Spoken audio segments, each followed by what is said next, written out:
So thinking in these terms about what the imputation of righteousness is and what justification even is and how we are righteous before the Lord, I think that helps us a ton when we come to a passage like Ephesians 6 and understanding what in the world is being discussed here and how it is that we would have peace and security before God now, forever, in spite of the fact that Satan fires darts at us all the time and accuses us left and right. I mean, righteousness is a great way for him to take us out. I mean, there's two forms of this, Justin. There is the person who understands they're not righteous. Sure. And if they're being pointed to their own efforts, when Satan goes, you're not very faithful, you're right, and they give up. Exactly. Right. They quit. Or there's the other side of it where they feel like they're crushing it, and Satan just fuels that. And it sounds like this. Wow, look at how well you're doing. And look at these people who don't take the gospel serious and don't take God serious. Mm-hmm. You should question their salvation. Yep. You should go teach them the law. It produces in us an imbalance of the law. You should talk about law and duty all the time till these people get it in gear. And none of these things produce good things. And, for the anxious soul, like you said, it's despair. It's like, man, Satan's right. Like, yeah. Well, it creates the person who has the self-righteousness because we think Satan's attacks are going to always be negative. Oh no, they'll be to the affirmative.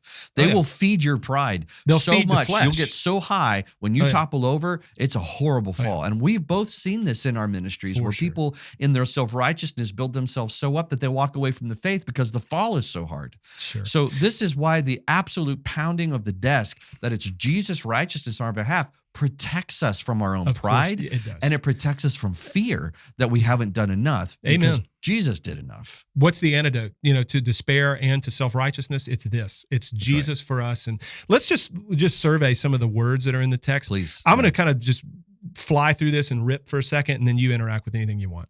Sure. So I can remember, again, it's been a few years ago now, preaching this text. There's this section where I wanted, like, rhetorically to just pull out, because how often have you heard this too, where teaching on this, and it's not illegitimate to do, because you even, I think, are doing a little bit of this because you're zooming in on particular pieces. Yeah. But there often, sadly, has been much more made about, well, here's the armor that a Roman soldier would have worn, and let's talk 12 points about the helmet, and 12 points about the breastplate, and 12 points about the sandals, and exactly how they were made and why they were effective for battle. And like that's what we discuss, rather than actually talking about what in the world would these things be.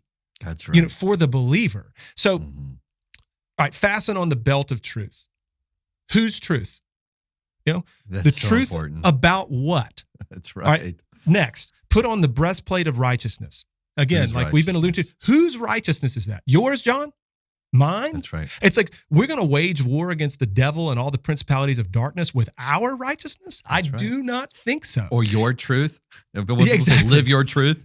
Next, put on the gospel of peace. Now, whose gospel is that? Exactly. And who did it? We talk about that all the time too.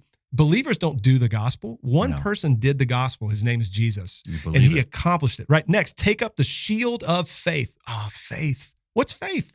Faith is, by definition, it's an empty hand. And it is looking away from oneself to another. Right? It's not faith in yourself. It's in the object of something outside yourself. It has nothing to do with you or anything that you have ever done or might do. It has everything to do with Jesus and the object of your faith. Take up the helmet of salvation. Again, whose salvation? Who accomplished it? The scripture says salvation belongs to the Lord. The Lord. Salvation is of the Lord, right? All right, now take up the sword of the Spirit. All right, now, which is the word of who? God. And who is that word about? Jesus. It's about Christ. So Paul's like, look, we don't battle against flesh and blood, right? We battle against the rulers, the authorities, the cosmic powers of this present darkness, the spiritual forces of evil in the heavenly places. And it's like, look, like we in over our heads. We better put on Christ.